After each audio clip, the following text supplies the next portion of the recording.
Hi there folks, Marais again. I did share with you yesterday morning on the subject of destiny and legacy, and we looked at the two and how legacy has to do with the past and destiny of course has to do with the here and now into what lies ahead in the future. But I would like to just look at the need for us as individuals when it comes to destiny.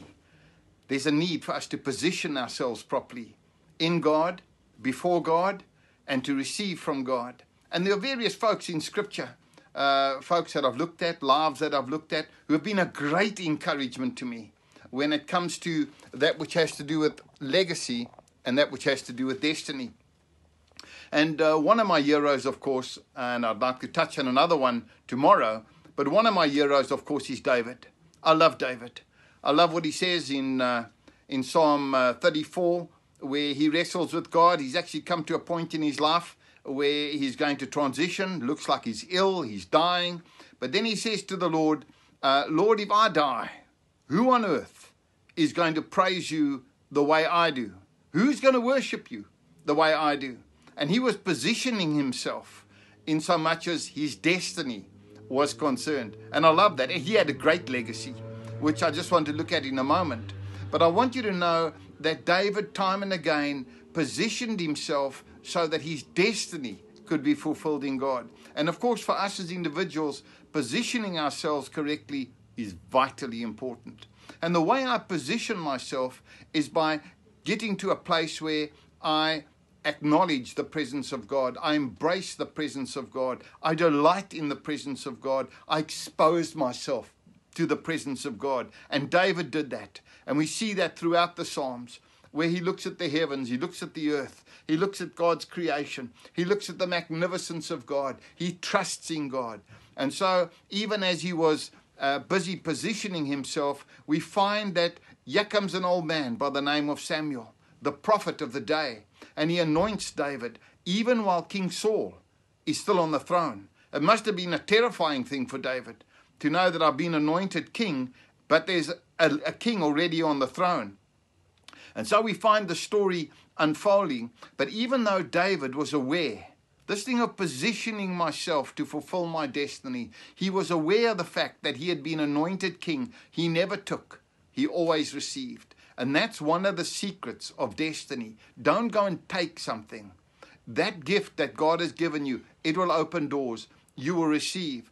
And so we see in the unfolding of the story of David, that David, and it's a strange truth, that he goes to serve King Saul in his court, and he plays the harp while Saul has these terrible tantrums and he's demon-possessed, and the Lord uses David magnificently. And then the Philistines come against Israel, and so Saul goes out with the army, but of course Goliath pops up and puts fear into the army. But David then at that time went back to feed the sheep, and then the father, Jesse, David's father, sends him with food to feed his brothers who are engaging with these Philistines. And David arrives and he's positioning himself in God, just being led by the Spirit. And he hears that there's this unbelievable giant terrorizing the people of Israel. And then David says, who is this Philistine? And what is being said about the man who can kill this Philistine? And we find he gets taken to King Saul, and Saul says to him, and the strange thing, who are you? Who's your father? Meanwhile, David's been playing in his court all the time. King Saul had been told who he was. But you see, King Saul wasn't interested in people. King Saul was only interested in himself. And I want to say, when you are involved in the destiny God has given to you, God's destiny, it's always to do with people. It's always to do with the importance of people. And David was a man after God's own heart. He loved people. He saw people as important. And even when David came back from destroying the Philistine, we see again that King Saul, he asks his captain, Joab, who is this? Who is his father? That's very interesting to me, because I see again Saul was so self-absorbed. He saw everything in landscape. And so in doing that, he missed God's purpose for his life. I want to say to you, positioning oneself in God to fulfill your destiny has to do with our people. It has to do with God's people. You see, our commodity is people. Fulfilling God's destiny always has to do with people.